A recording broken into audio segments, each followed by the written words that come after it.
Hi guys, உங்கள் எல்லோருக்கும் வணக்கம்.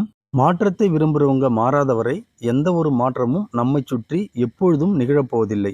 இந்த வரிகளுக்கு ஏற்ப ஒரு மரம் கூட இல்லாத எங்க ஊர் ரோட்டுல மரங்களை நடவு செய்து சரியான முறையில் வளர்க்க நான் கடந்த 8 வருஷமாக தொடர்ந்து படிப்படியாக கற்றுக்கொண்டதுதான் மரங்களுக்கு பாதுகாப்பு கூண்டுகள் செய்யற இந்த வேலை.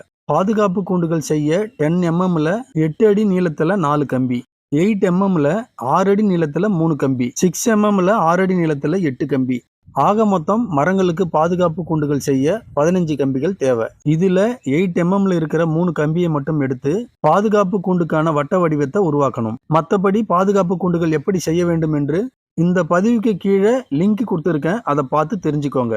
ஒருவேளை யாருக்காவது புரியாத பட்சத்தில் என்னை தொடர்பு கொண்டு பேசுங்க. எனக்கு தெரிஞ்சதை தெளிவாக சொல்ல எப்போதும் நான் காத்திருக்கேன். நான் இந்த மாதிரியான பாதுகாப்பு கூண்டுகள் வச்சு மரங்கள் நடவு செய்கிற முறையை ஜனவரி 1, 2017 தான் ஆரம்பித்தேன். ஆனால் நான் முதல்ல மரங்கள் நடவு செய்ய ஆரம்பித்தது ஜனவரி 1, 2014.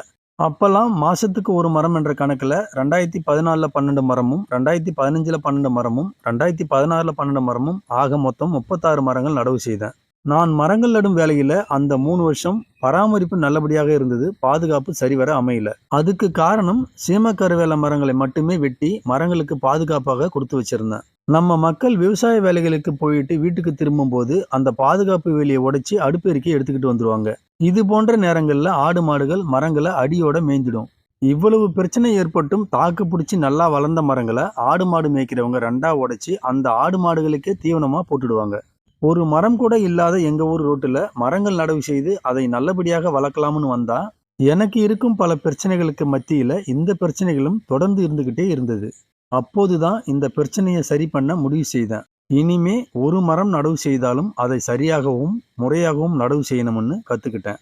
இந்த சிந்தனையில தான் ஜனவரி 1, 2017 மரங்கள் நடவு செய்ய ஆரம்பிச்சு தொடர்ந்து 8 வருஷமாக நான் செய்து வருகின்ற இந்த மரம் நடும் வேலைகள். ஒரு மனிதனின் வாழ்க்கையில் வெற்றியை விட தோல்விக்குத்தான் வலிமை அதிகம் என்பதை என்னுடைய வாழ்க்கையில் தினந்தோறும் அனுபவித்து உணர்ந்தேன். மீண்டும் அடுத்த பதிவுல வேற ஒரு மரத்தோட சந்திக்கலாம். தேங்க்யூ.